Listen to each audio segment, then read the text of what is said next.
Hey, what's going on, folks? It's Mike here, and welcome to the next lesson in our modern C++ series. In this lesson, we're going to continue looking at the standard template library and looking at nth element, which is part of the sorting operations that we've previously been looking at. So we've previously looked at sort, stable sort, is sorted until, and we want to go ahead and continue and look at the nth element.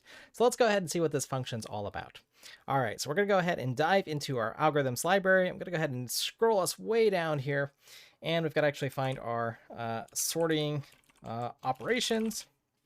And as you can tell from my search, I've already got nth element clicked on here. And this is going to basically partially sort the given range, making sure that it is partitioned by the given element. Okay, so that's kind of interesting here. And well, let's go ahead and just think about this before we even click. Why would I want to use something like nth element? There's actually something common that you might use this for, but let's go ahead and highlight a little bit of an example here. And this is a great interview question in my mind here. But let's say I've got a bunch of values here. I'm going to go ahead and label their indices 0, 1, 2, 3, 4, 5, 6, 7, 8. So in total, I've got 9 elements here. Okay, and I'm picking an odd number in particular here. And I'll go ahead and just put in some random values here. Doesn't so much matter what they are. 11, 12, 29, something like that here. Okay. So if I want the nth element here so that I can partially sort the given range, making sure that it's just partitioned by the given element, what does that exactly mean here? And let's try to, let's keep our definition here. So partially sorted. And if I want to partition this, so let's say I want to say I have the element 4 here, for instance. Again, that's sort of my pivot, or meaning that everything to the left is going to be smaller and everything to the right is going to be sort of larger to it. So I could specifically pick some sort of pivot point like that, right? We learned about partition pivot or the partition point function earlier.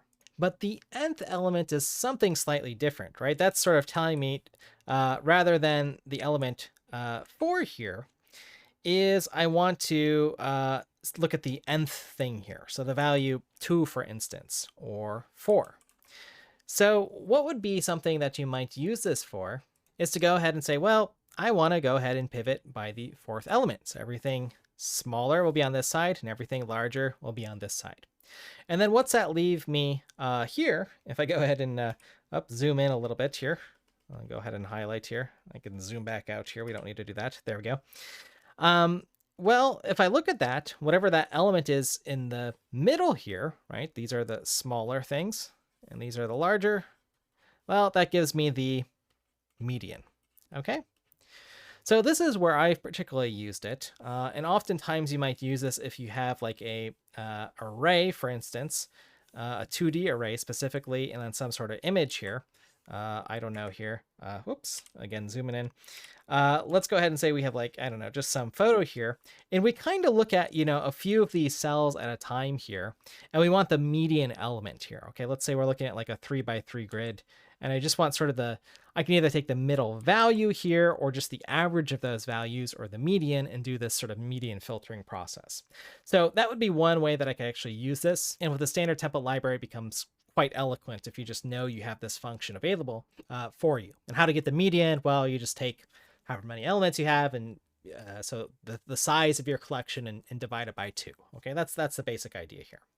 Okay, so anyways, that's at least one use case. There could be some other use cases. In fact, there'll be some examples below that we can take a look at, but that's what we've got here. So how does nth element work here? And we're going to look at the const expr version here since C++20. And we'll see how this is set up here. So nth element, okay, we've got the nth element that we want to sort of partition around, and then our last element here. Okay, so that's the idea here. So this is doing a partial sort, and maybe we'll look at partial sort as well between the first and whatever the last elements are. But again, just thinking about, well, whatever that nth element is, that would be the middle element had this been sorted. Okay, so that's why we can look for like the median using this technique by passing in like the element that's right in the middle of however large our collection is. So we've got 9 items here, indexing from 0, right? We want this fourth element right here. Okay, and we would assume otherwise it was, partially sorted up until this point here. Okay, so we'll print it out. We'll play around with it a little bit. It's kind of a fun algorithm to look at here. And we can, of course, if we have custom objects, we can use a comparator to figure out how to sort these things. Again, we might need to provide that as well. Alrighty, so let's go ahead and look at this. Now, this does need a random access iterator for our range, so we can't necessarily use this maybe with things like a list or something. We might need to get a little bit more creative. But this is where, again, if you're trying to use this for something like a median filter, you basically just want to push values into a vector or something, or an array that you'd know maybe exactly what the type is, and kind of work with that here. Okay. Complexity O of well, let's see. It's linear in terms of the distance, right? I'm looking through all the values from my first to last and potentially doing n log n swaps because we're getting a partial sort here. Okay. Alrighty. And as it mentioned, yeah, we're using intro select. That's something like the intro sort that we looked at before. So you can look at intro select here. Let's see here. Worst case, yeah, n log n for an array type of data structure here. So kind of interesting stuff here we have. All right. Let's go ahead and play around with it first. Then maybe we'll revisit some of these examples here. But let's make sure that we include the algorithm library. And again, this is just nth element with an underscore here. Okay. So let's go ahead and create a vector here of int. Just gonna call it v here. 1, 3, 5, 7, 2, 4, 6, 8, something like that. Okay, so it's unsorted, right? We could check if it is sorted. But let's go ahead and see what happens if I run nth element here. And again, don't forget the underscore from the beginning to the end.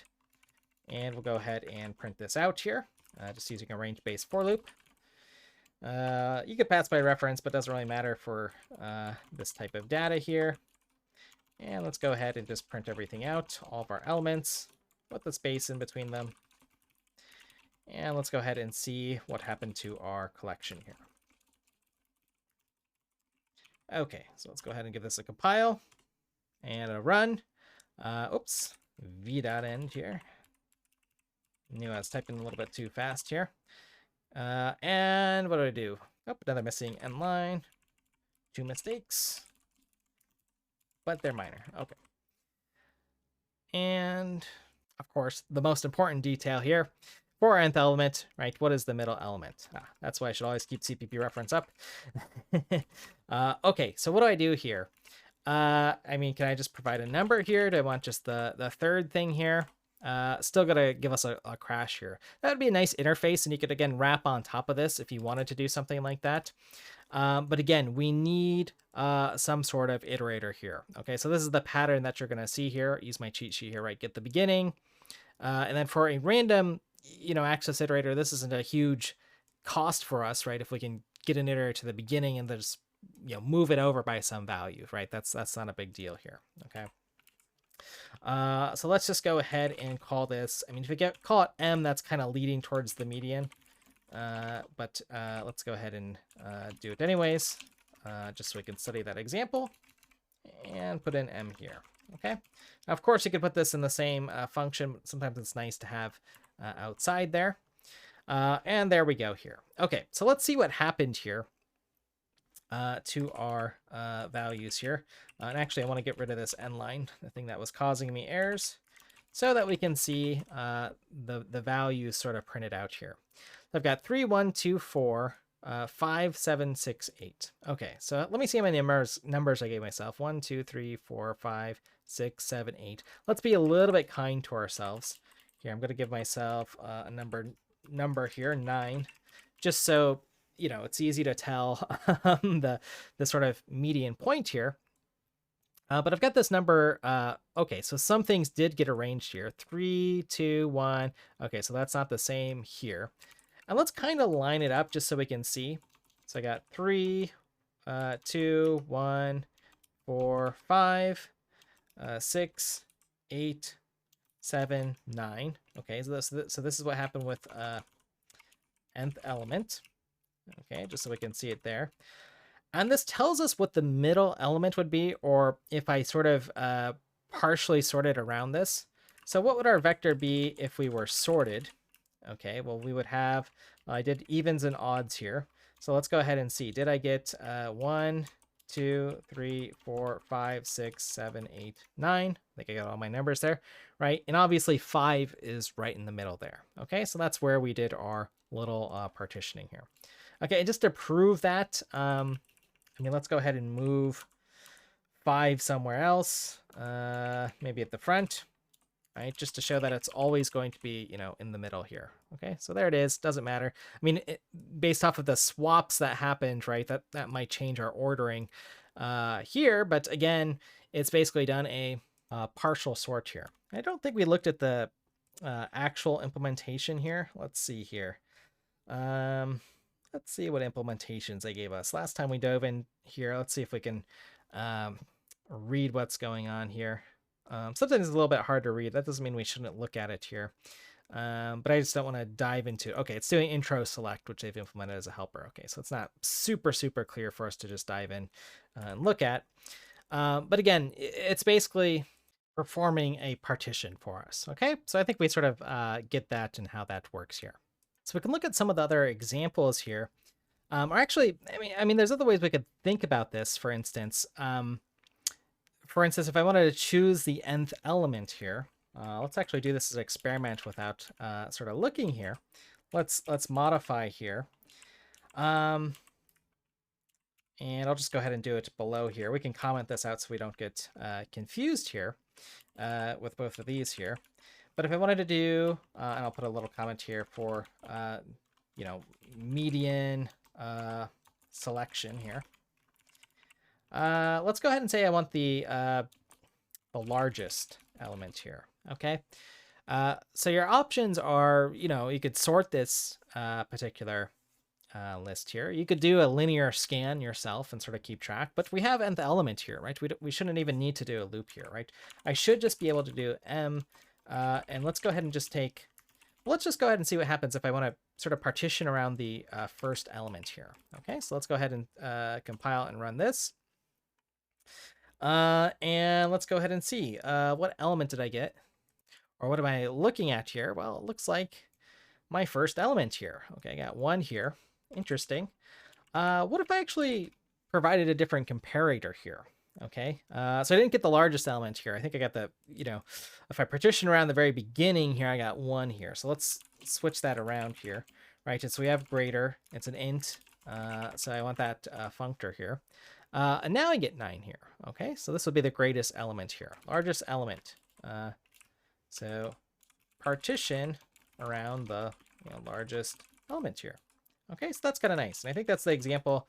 Let's see if I briefly looked at here. We get the largest element here. Yeah, largest element is 10. Okay, that's the last printout here. Let's see how they did that. Okay, yeah, they got and oh, this is even better here in the example they did than I did. So they take the nth element here. So we're partitioning again. I mean, this is a cheap way to get the top 2 elements, I guess, right? Because it is doing the partial sort. So if you're going to go through the trouble of getting the second largest element, right, by doing this partial sort of the first 2 things and pivoting, the largest element must come before it. Okay, so that's even better. Let's improve this. So do the partition +1. I like that as an example here. Largest element. Okay, that's kind of a nice trick here. Would be in our vector, because we are modifying it at 0. That's still true. And the second largest.